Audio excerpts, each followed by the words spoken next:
Okay, so I'm going to screen share, and we're in the last parsha of Vayikra, last parsha of Leviticus. It's usually a double parsha, but it's not this year for calendar reasons. And I think it's going to take us to the beginning of Vayikra, and we'll see that in a few minutes. And it's all about blessings and curses, and the curses far outnumber the blessings. So let's begin. And let me just screen share 1 second. Okay, people see that? Nod your head if you can. Okay, so here, big topic, could be a whole course, could be years of study. It's sort of a lifetime of study, and in a way we study this all the time. Making sense or no sense or nonsense of reward and punishment, meaning and meaninglessness. And I'm going to start with a sad poem by Yehuda Amichai, because I'm thinking, or I'm assuming, that what happened in Texas is on all of our minds. And I wanted to start at that point because it feels, and I think you'll see, related to, just because A, it's on all our minds and it's important and it's our world, and B, it's going to connect to our study today in the Parsha. This is a very famous poem. I don't know what year Yehuda Amichai wrote it. I have it in Hebrew English. I'm just going to read it in the English for the moment. And you'll see what the context is in Israel, and then we'll talk about the connection here. The diameter of the bomb. The diameter of the bomb was 30 centimeters, and the diameter of its effective range about 7 meters, with 4 dead and 11 wounded. And around these, in a larger circle of pain and time, 2 hospitals are scattered and 1 graveyard, but the young woman who's buried in the city she came from, at a distance of more than 100 kilometers, enlarges the circle considerably, and the solitary man mourning her death at the distant shores of a country far across the sea includes the entire world in the circle. And I won't even mention the crying of orphans that reaches up to the throne of God and beyond, making a circle with no end and no God.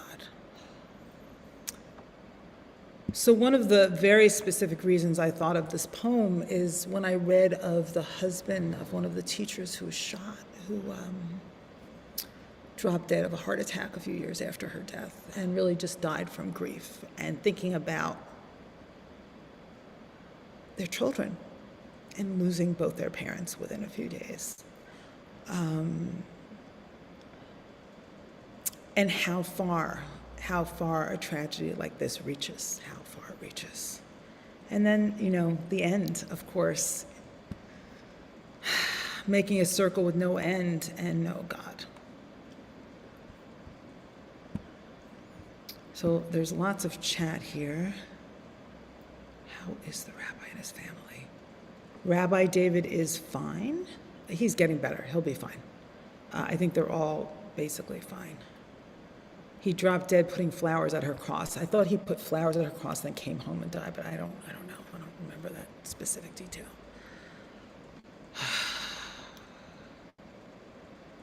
Okay, thank you. The poem was published in 1976. Thank you, Anna, so much.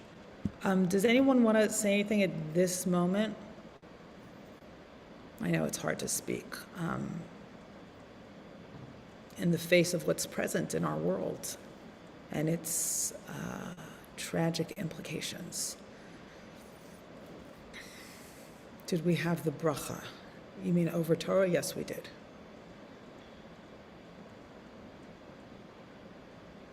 Ariella, if you can turn on your video, do, and if you can't, that's okay too. I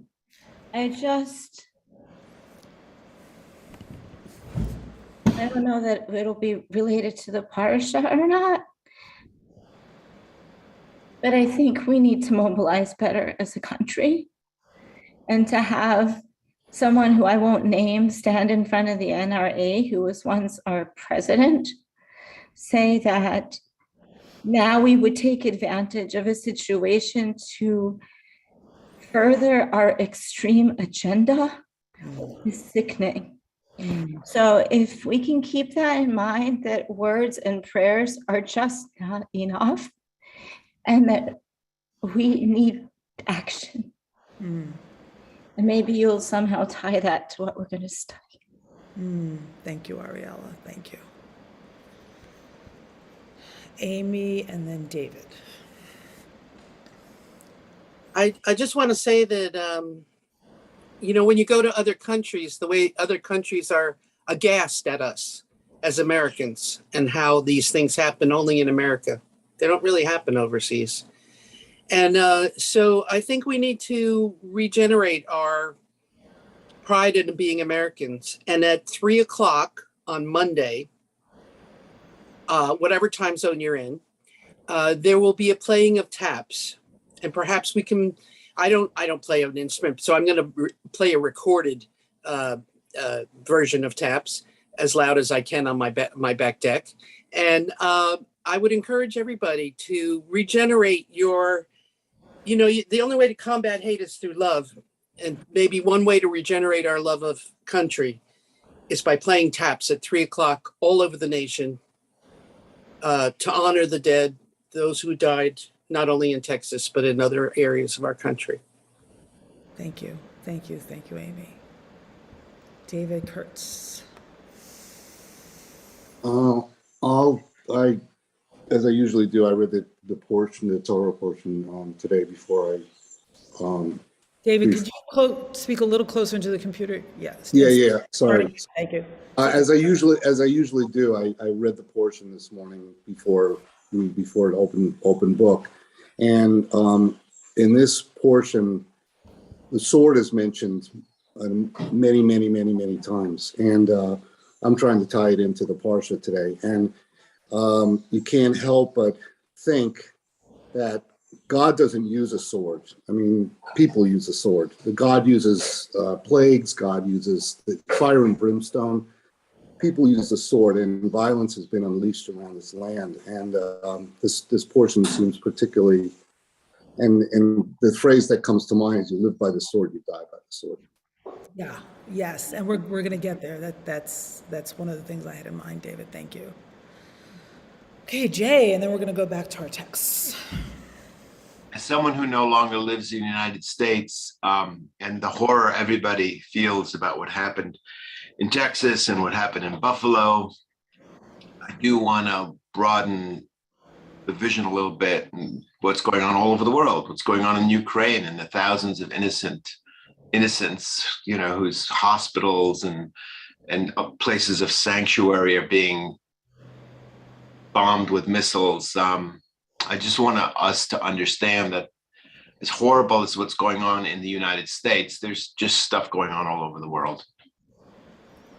Yeah, thank you. I mean, it does feel to me, as I was reading the blessings and curses, I was feeling like, wow, we are living in a time of curses.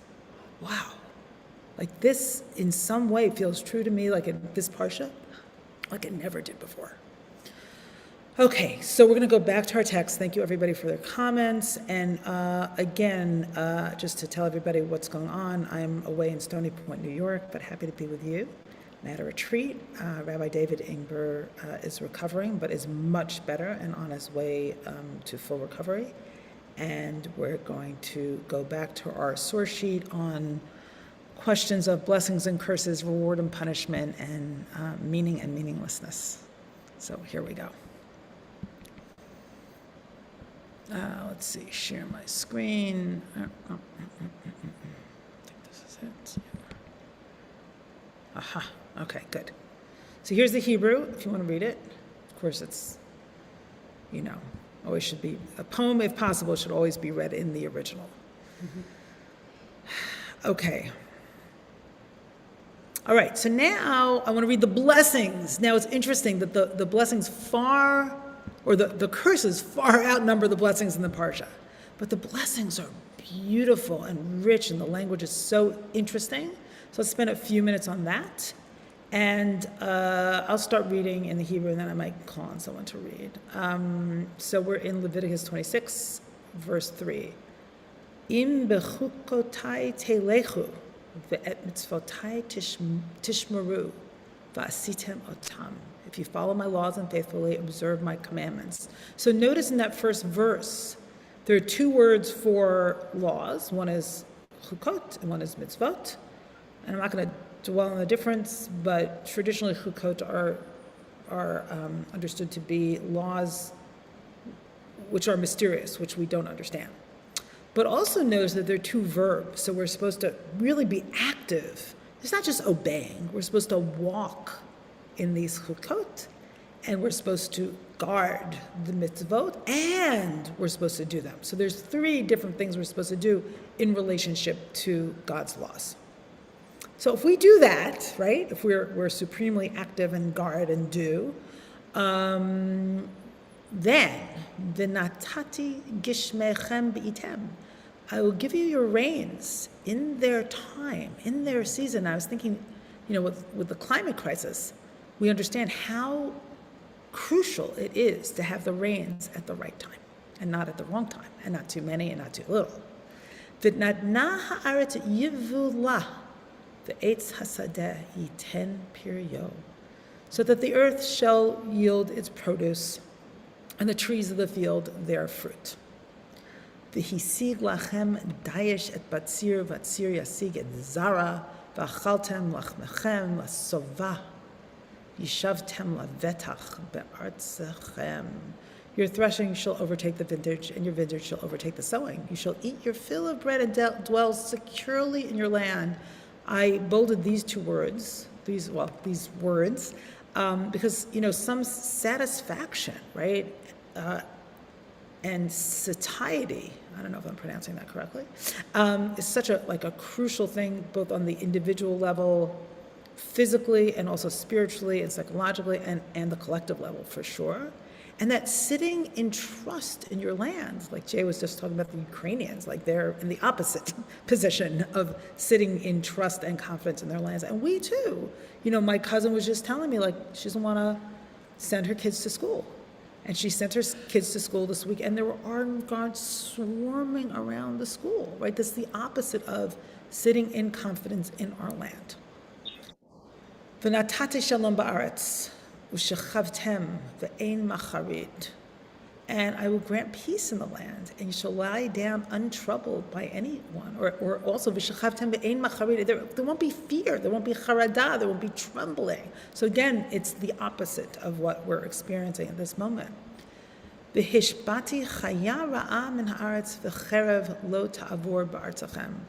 give the land respite from vicious beasts, and no sword shall cross your land. So just replace sword with guns. Ridaftem et oivechem v'naflu lifnechem lecharev. Your army shall give chase to your enemies, and they shall fall before you by the sword. So your enemies won't have power over you. You will have power over your enemies. V'radfu mikem chamisha me'a mikem rava yirdofu v'naflu oivechem lifnechem lecharev. 5 of you shall give chase to 100, 100 of you shall give chase to 10,000. Your enemies shall fall before you by the sword. Ufaniti elechem. So this is interesting. Ufaniti alechem, which is translated as I will look with favor upon you, but what is literally, and I will turn towards you. I won't turn away from you. I won't hide my face, which is one of the curses or punishments in Deuteronomy, but I will look towards you. We'll have that face-to-face connection. The hefreiti etchem, and make you fertile, right? Like from the word fruit.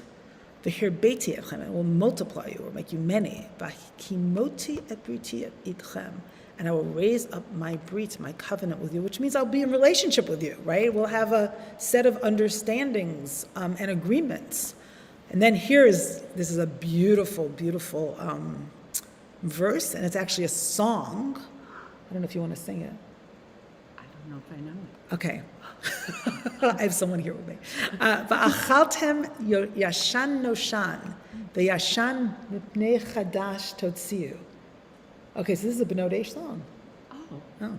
I hear it. Maybe I'm You shall eat old grain long stored, and you shall have to clear out the old to make room for the new. It's so interesting. So you're going to be satisfied or make use of the old, but you're also going to clear out the old so that the new can come in. And somehow that's related to v'natati mishkani b'tochachem. And I will set up my abode, my mishkan, my sanctuary in your midst. And velo tigal nafshi etchem. And I will not spurn you. So it's so interesting, this relationship, the old and the new, and making way for the new, right? Clearing out. And then in Yud Bet, in 12, v'hit halachti b'tochachem. Okay, so remember in the beginning, it was im bechukotai telechu. So if in my chukot, in my laws, you shall walk, then, so this is a mirror image of that. God will walk amongst us, and it's a beautiful reflexive verb. So there's this motion, right, of like God sort of operating within us, in our midst. V'hayiti lachem le'elohim, and I will be for you a God. V'atem tihu li la'am, and you will be for me a nation. So there'll be a sense of mutuality and belonging, right? This sort of, deep connection on so many different levels. Okay, this next verse, I never sort of really paid attention before, and this feels like a revelation to me. I just totally love it. So here is the formula that we hear again and again. Ani Adonai Elohechem asher hotzeti etchem me'eretz Mitzrayim.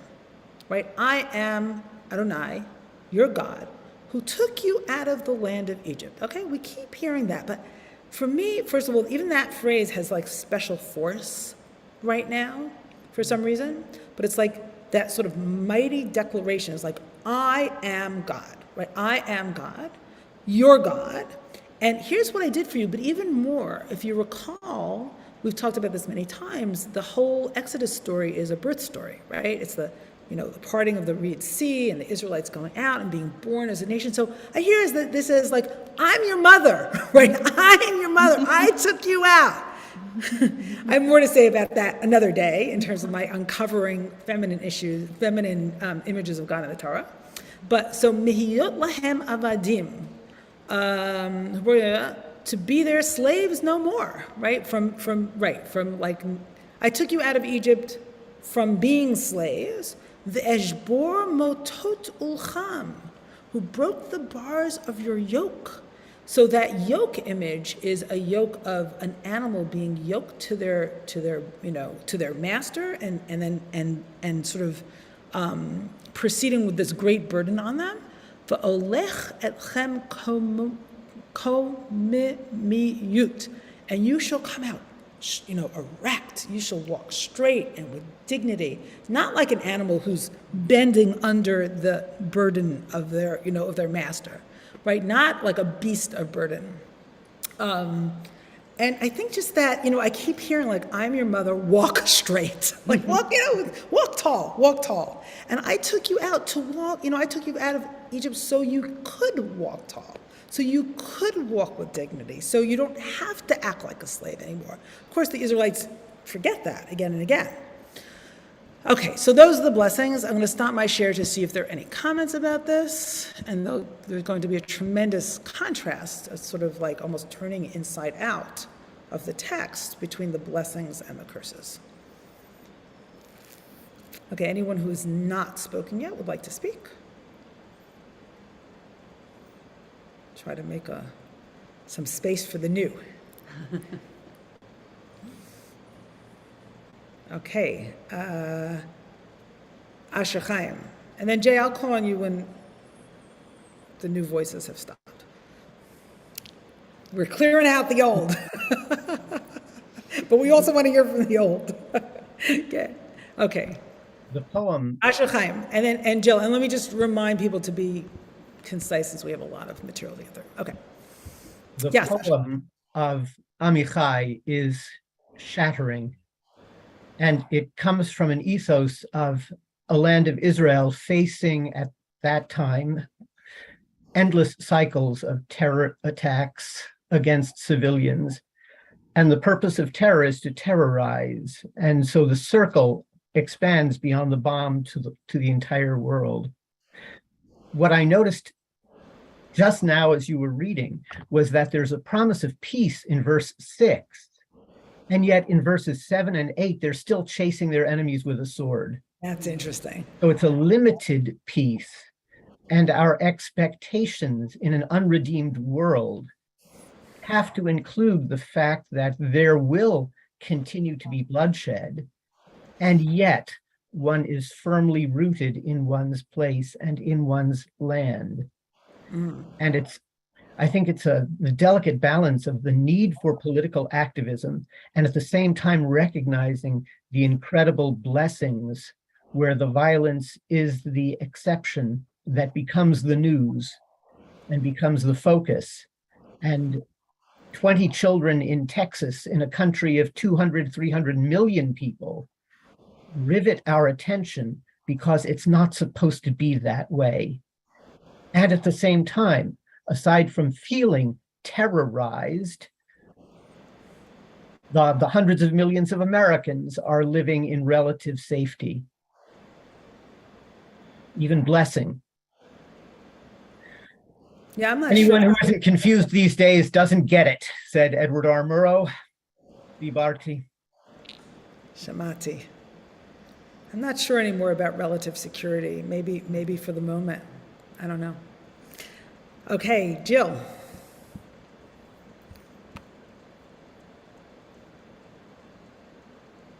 Okay, here I am, I'm muted. Okay, so yeah, I just wanted to say it was really beautiful, Rabbi Diane, what you just said about the quality of the blessings versus the quantity of the curses, you know, and I look at it as really a guide, you know, just kind of mirroring how life is, you know, that we have problem, epiphany, problem, you know, and so It's great. so,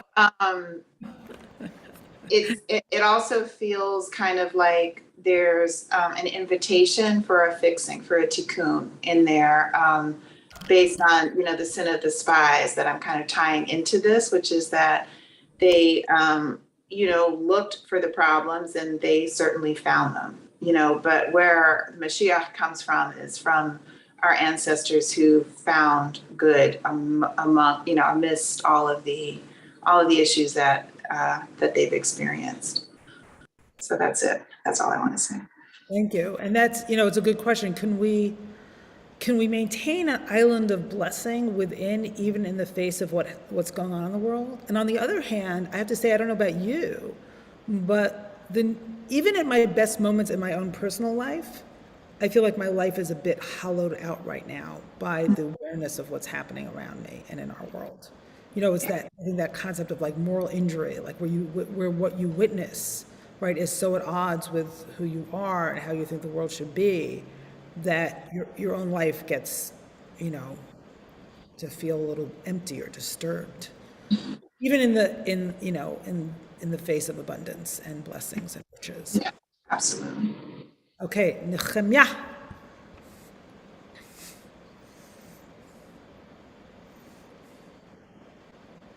Shabbat Shalom. Shabbat Shalom. The woman who died 1 year after her husband in another place remind me of my own mother, who never recovered from the death of my father in the war and lived for 12 years on borrowed time for the sake of her children, and then couldn't contain her depression anymore. Wow. But I'm healed from this. No need to compassion for me. And my mother is in a good place also. So Yehuda Amichai was a personal friend. It was a time when my friends weren't rabbis and priests, but my friends were poets, because I was writing poetry and I visited his home, and he was from a girlfriend for her, he was a poet, and so on. So the thing that I want to raise is the challenge that we don't know how much cruelty is in the world that we are not aware of, because everybody is killing citizens in order to save their soldiers. Everybody, I'm sorry, everybody's what? Every army is killing citizens in order to save their soldiers. We did it in Germany with the fire bombs, and then in Hiroshima. I was in the Air Force, yeah? I managed to trick all the Rorschachs and everything. They had to send the psychiatrists to check how did they do so well in the exams. And there, the head of the Air Force came to us and told us when I was going to become a pilot, yeah? I would never have made it with my step. I tricked them. So he came and he told us, when we fight a war and we don't want to have so many people died in our side, we kill citizens. And he told us that we do it. Now, we don't do it as much in Israel. Samuel, please wrap up now because I want to move forward. Yeah, okay. We don't do it that much in Israel now because the world is watching. But the Arabs and the Israelis, and I'm finishing, would have killed each other like Ben Gurion have done, and like the Arab, because the conception of the other, when we perceive somebody as other, we start to feel it's right to kill them. And people doing it to each other, and now just the press show it more clearly, but it always has been happening. Okay, thank you. I'm sorry about that. Okay, thank you. Jay, do you still want to say something? Very brief. The chidush for me in that last verse that you pointed to is the parsha starts with in bechuktai talchu. So you can and maybe are even obliged to walk in my ways because I enabled you to walk erect. Nice. Thank you. Okay, we're going to go on to the curses. Here we go. And there's some really interesting stuff here literarily as well. So, Asher Chaim, do you feel like reading? Always. Yudalad. V'im lo tishma'u li, v'lo ta'asu et kol ha'mizvot ha'eleh. However, if you do not listen, hearken, obey me, and do not do all of these mitzvot, v'im b'chukotai tim'asu, and you despise the rules you don't understand, v'im et mishpatai tig'al nafshechem, and your soul is disgusted by my legislation, levilti asot et kol mitzvotai, l'hafrechem et briti, and you're not carrying out all of my mitzvot, and you are turning my covenant to dust. So let's just stop for 1 second. So it's a state of refusing to be in relationship with God and God's ways, right? I think that's a fair way to sum this up. It's like disconnecting in a profound and radical way. Okay, now go on. Af ani, even I, e'esezot lachem, will do the same to you. V'chadati alechem behala et hashahefet v'et kadachat mechalot einayim u'medivot nafesh uzra'atem lariq zar'achem v'achaluhu oevechem. I will wreak misery upon you, consumption, fever, which cause the eyes to pine and the body to languish. You will sow your seed to no purpose, for your enemies will eat it. V'natati fanai vachem, I shall set my face against you. V'niqaftem lifnei oivechem, you shall be routed by your enemies. V'radu vachem son'echem, v'nastem ve'en rodefetchem. Your enemies will dominate you to the point where you will run away even when no one is pursuing you. V'im ad ele lo tishma'u li, v'safti li asra etchem sheva al hatotechem. And if you continue not to listen to me, I shall add on to discipline you 7 times more than your sins. Yeah, I just want to remark on the word Sheva 7, which will be repeated throughout the Parsha. So it's interesting because that's a number of sacredness and holiness.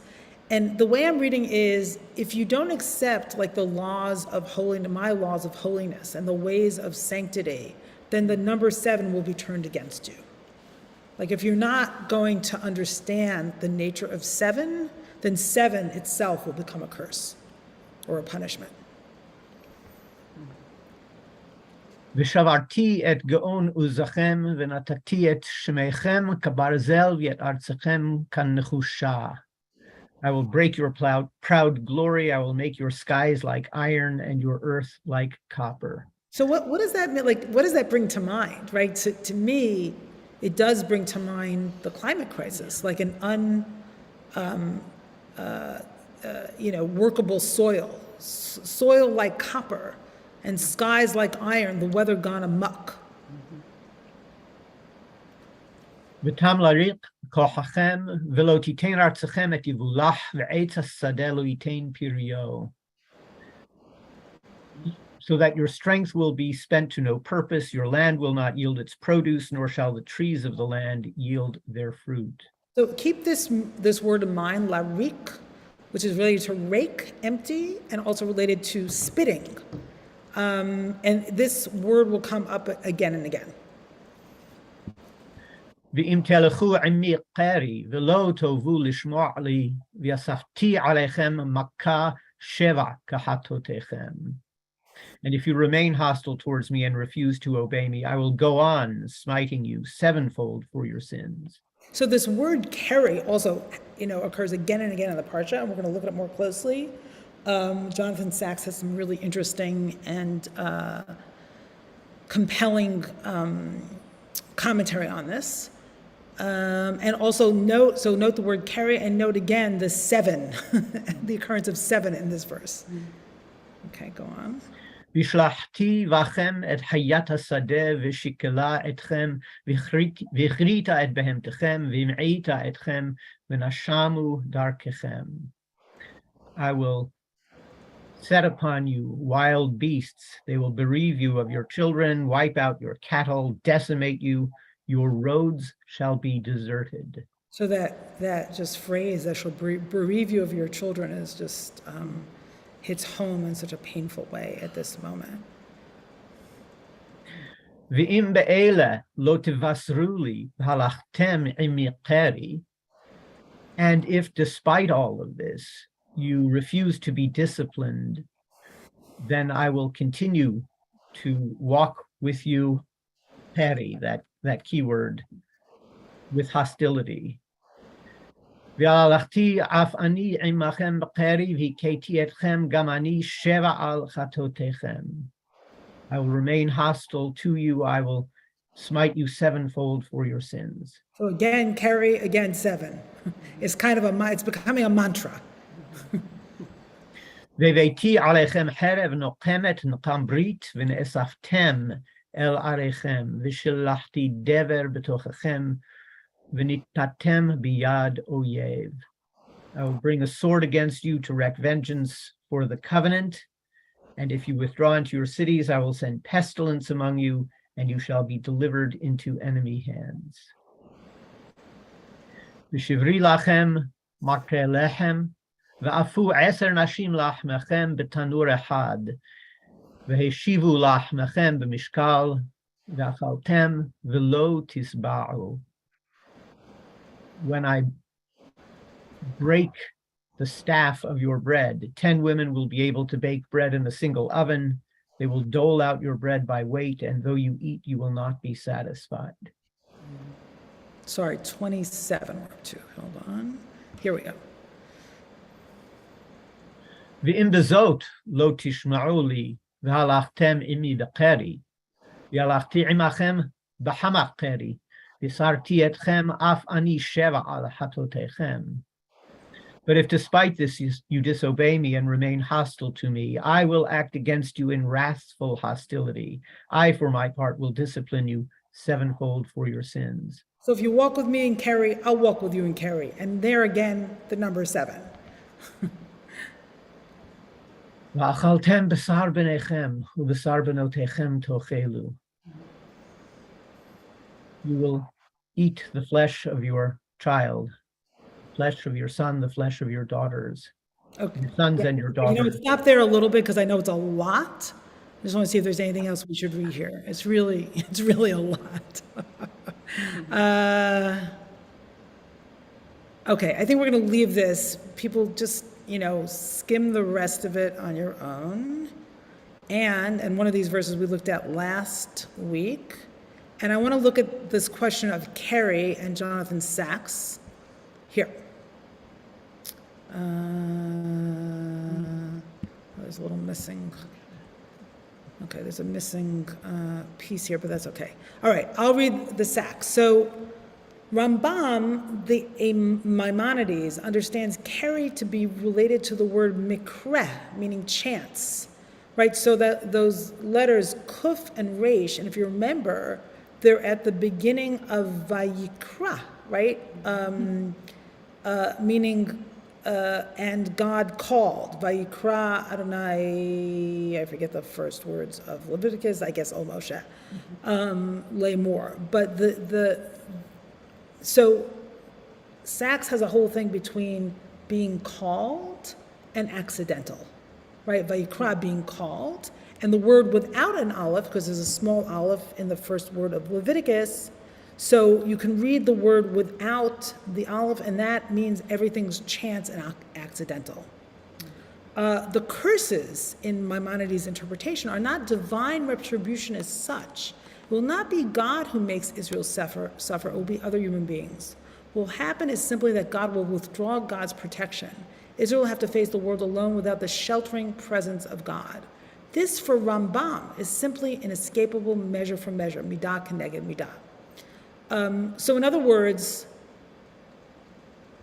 if we live our lives without the meaning, Sachs and Rambam are saying, that are bestowed upon us of understanding the world as sort of a divinely infused existence with purpose, and we live as if life was accidental, then we no longer have God's protection. This for Rambam, all right.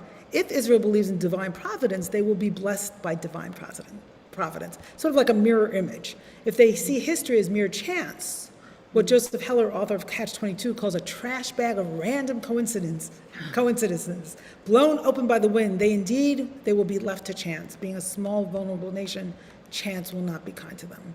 We're now in a position to understand the remarkable proposition linking the beginning of Vayikra to the end, and one of the most profound of all spiritual truths, the difference between mikra and mikreh, between history as God's call and history as one event after another, with no underlying purpose or meaning, is, in the Hebrew language, almost imperceptible. The words sound the same, the only difference is that the former has an aleph, while the latter does not. The significance of the aleph is obvious, the first letter of the alphabet, the first letter of the Ten Commandments, the I of God. So that's a really interesting theological understanding of these blessings and curses. I wanted to see if there are any. We have some other understandings of how this works. Okay, I'm going to call on Rachel and then Beth. Well, I'm struck that Israel is treated as a unity. A collective, yes. As a collective. And yeah. Unfortunately for us, if some people come to power and undermine our democracy, it doesn't matter.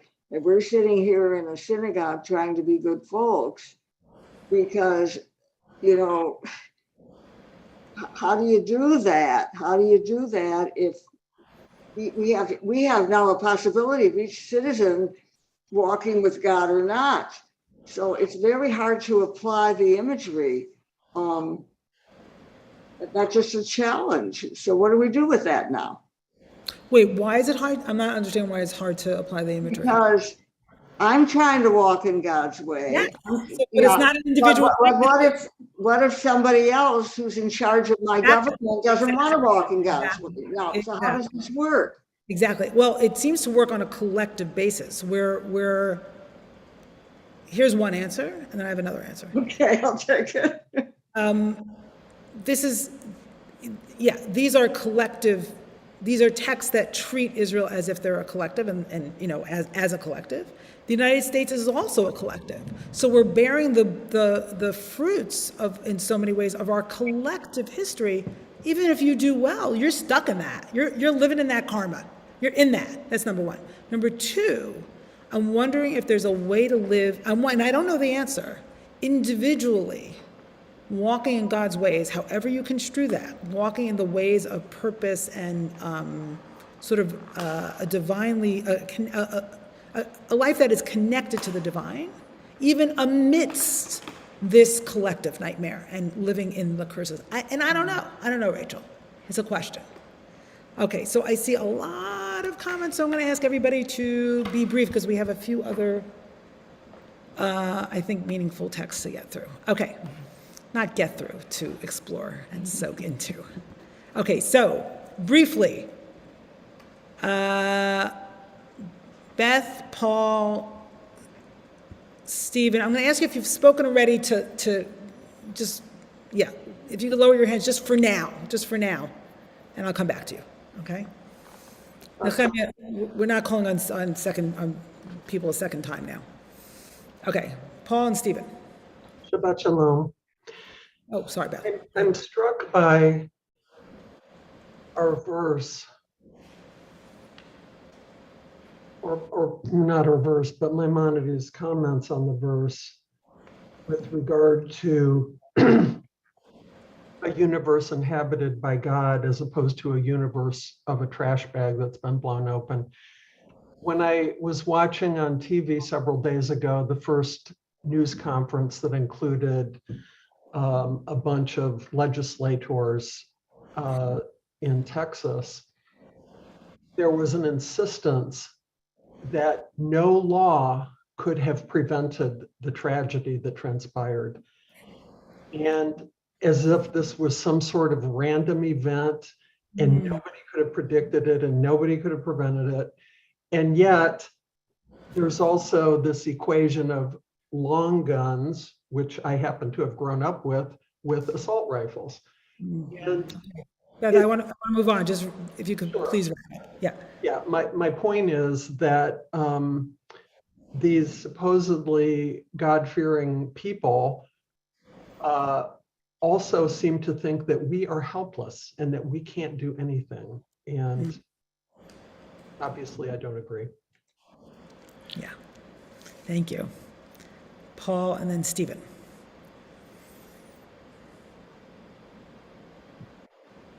For me, the most profound curse in this litany is "you shall flee though none pursues." One of the things that I've been doing, sadly, lately, is to put myself in the mind of someone who goes into a gun store and buys an AR-15. What is going through their mind? And I feel strongly that they are fleeing, though none pursues. Yeah, which reminds me of the killer in Buffalo who was preoccupied with replacement theory. And the only path out of this is for us to understand that mindset, the profound loneliness, and to address it. Thank you. Thank you, Paul. Stephen, good to see you. Shabbat Shalom. Good morning, everybody. Shabbat Shalom. It's so wonderful to be well enough to be here. It's great to be here. I just want to talk about how the whole parsha circles back to this moment of kind of a binary choice to either live in the world of kind of random kind of garbage events or God's purpose.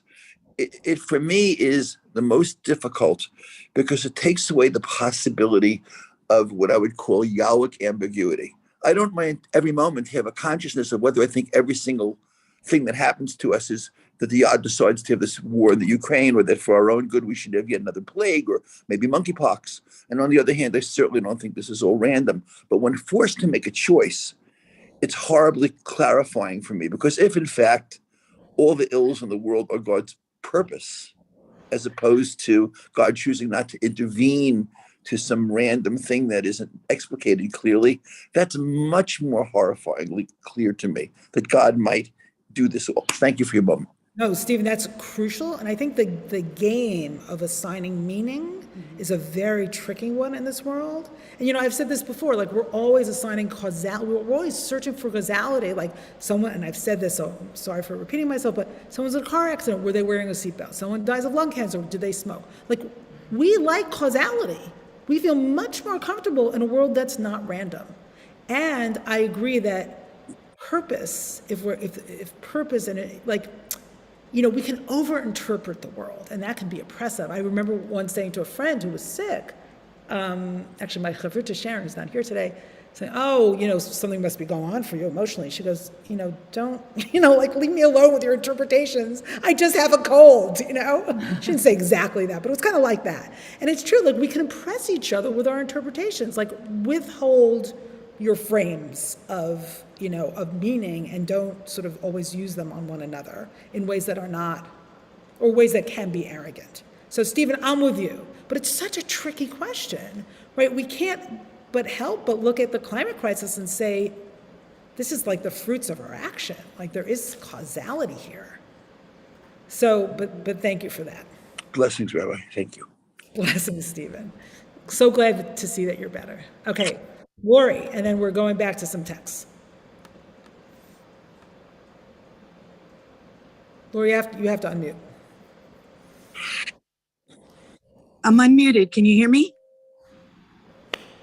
Can you hear me? Yes. Shabbat shalom. I don't know. Shabbat shalom. I was walking in the park this morning, making my way to Romemu. I'm sitting in the synagogue downstairs. Nice.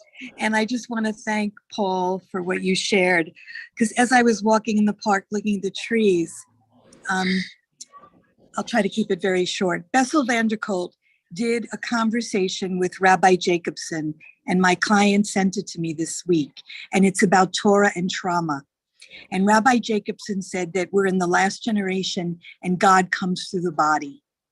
And as I'm walking through the park, I'm thinking fight, flight, freeze, numb, disassociate, all the symptoms of trauma. And what we don't have is a place to go through our bodies and go through the aggression. So I want to do a workshop on fight, flight, freeze, numb, and disassociate, because we pick up the guns when we're not in our bodies and our traumas have not grounded through the earth. The reptilian brain is taking over the frontal lobe. So we don't know how to stop and breathe and metabolize. Yeah, that feels like a very important frame. Absolutely. Thank you so much. Okay, I'm going to share my screen. Yeah, I just want to say one other thing about that is it is really hard to feel on a consistent basis, right? To just feel. Roberta, do you have something really quick, or should I get to you after my text? I could say real quick that line, you will eat your children, that Rabbi Dan Thich Nhat Hanh often would say that to us. And the point was, you will look for solutions to your suffering that will not bring you happiness. And that's what's happening too. Right? Shooters aren't any happier than we are. Thank you. Okay, share my screen. Here we go. Okay, so now we have, hold on one second. So I'm going to share two more things and we'll talk about them, and I think that will be probably it. So this is from Rachel Barenblatt and Bella Bogart. I hope I gave you the link. Yeah, I did. An interesting interpretation on Bechukotai that I also introduced to our adult Bar Mitzvah class. So this week's Torah portion lists blessings, curses, rewards, and punishments. If we honor the mitzvot, Torah says, then blessings will flow. If not, then we sign up for curses. This ancient theology may not necessarily hold up for us as moderns. What to do with an ancient theology that doesn't seem to hold? Although I feel like this morning it holds better than I thought it would. There's something very compelling about it in the way that it describes our world at this moment. How to build spiritually when the middle doesn't seem to hold. We all know that bad things happen to good people, absolutely. And no spiritual building can hold by by pretending otherwise. It's simply untrue that every well-lived life leads only to outwardly positive outcomes. It's equally untrue that difficult circumstances prove that someone strayed from the path, for sure. We read Torah's words differently. The resonance we find in this week's portion is not in the if-then details, but rather in how the if produces the then that follows. Actions and choices have consequences. Spiritual building isn't about deserving, but about wisely preparing for the immense power of consequence. What we do matters. How we act matters. How we treat each other matters. They shape who we are. How do we build this awareness of consequence into the holy work of spiritual building? Our answer is this: we must teach over and over again that the path itself is the goal. How we walk that path shapes where the path leads and who we become on the way. So I have to say, this mattering is really powerful, and sometimes I find it oppressive. Like, oh my God, I just want to do something that doesn't matter. Like, I can't stand that it matters, right? But it seems like there's no way out of this mattering. Like, each of our actions matter. So that's one thing I want to introduce. And the other one, okay, so this, there was more to it. Somehow my source sheet got truncated. It's okay. I think the basic idea is here. So this is this is a sermon that was delivered at my other shul, the one that my family goes to, Minyan Ma'ad and Anshe Chesed, and by a friend who's a Bible teacher at Schechter named Dorothy Weiss. Really beautiful Dvar Torah about Akev, and she gave it on the occasion of her daughter's Ofruf. And she says, well, I'll just read it and then I'll try to explain a little bit. Free love from God is too much to bear. When God speaks to us at Sinai and offers the sustenance of Torah, we anxiously turn to the egel, the golden calf, an object that can't bestow love or demand it from us. So here she's talking about Deuteronomy, but it could apply here too.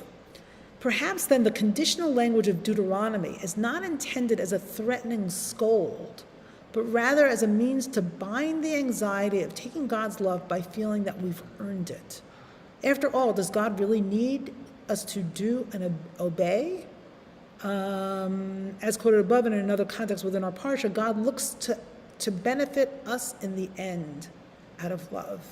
As we say in the prayers leading up to the Shema, Ahava Rabbah Ahavtanu, with a great love you have loved us. So what Dorothy is saying is that, as I understand it, is that there's so much conditional language in the Torah.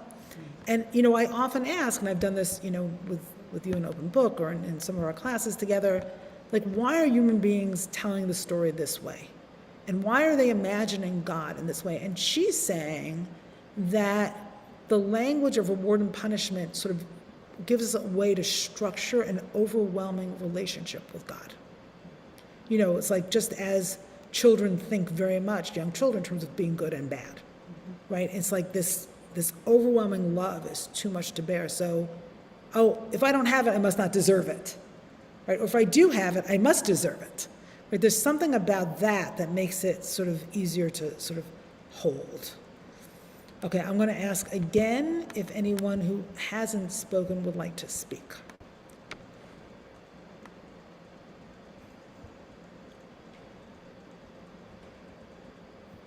Okay, and if you've spoken already, I'll call on you, but really, really brief. Nehemiah, 1 or 2 lines.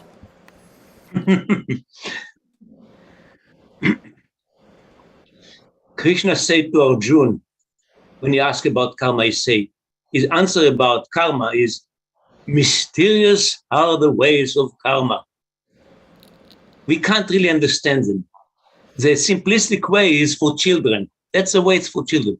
But for me, personally, all my karma has been good, and if it's good in terms, and all the suffering, if you are ready to take it to God, beat, like Rumi said, beat me again, beat my heart again. I'm moving on. I'm sorry, I'm moving on. Let me finish the sentence. No, I asked you to speak 2 lines. I'm sorry. Moving on. Jay. Okay, you missed something. You can put it in the chat. Please put it in the chat. The last quote about free love, our difficulty with accepting free love from God. Christians often criticize Judaism for lacking that concept of grace. And so I'm wondering if this is our attempt to deal with grace, which might in fact be a difficult concept for us. There is some grace. I mean, chesed is sometimes translated as grace. There is some grace in Judaism. And there's a lot of, and there, we've certainly focused on a legal system, right? And mitzvot and what we have to do. But just at the level of psychological, that last text was about our difficulty in accepting free, and so I'm just wondering if might not be a difference in consciousness going on here. Okay. David. Just really briefly, that I was fascinated with Rabbi Sachs's the concept of carry and Joseph Heller. It's so sad. One of the reasons I'm so depressed is because we seem to place the word, instead of chance, we seem to put in mental illness. Everything's being blamed on mental illness now, which is another way of saying chance. We can't control it. It's just, and it's very depressing to me. Mm-hmm. Like, since it's mental illness, there's nothing we can do about it. So it sort of opens the door to despair. Yeah, thank you. Okay, Barbara and Keith, good to see you. Barbara. Shabbat Shalom. I just wanted to say that sometimes when we are loved a lot, or we experience a lot of that, we feel fear from that. It's too much, and we run away, and we choose to sabotage that experience, and that just is very circular. It goes along with all the other circular things we've been discussing today. Thank you, Barbara.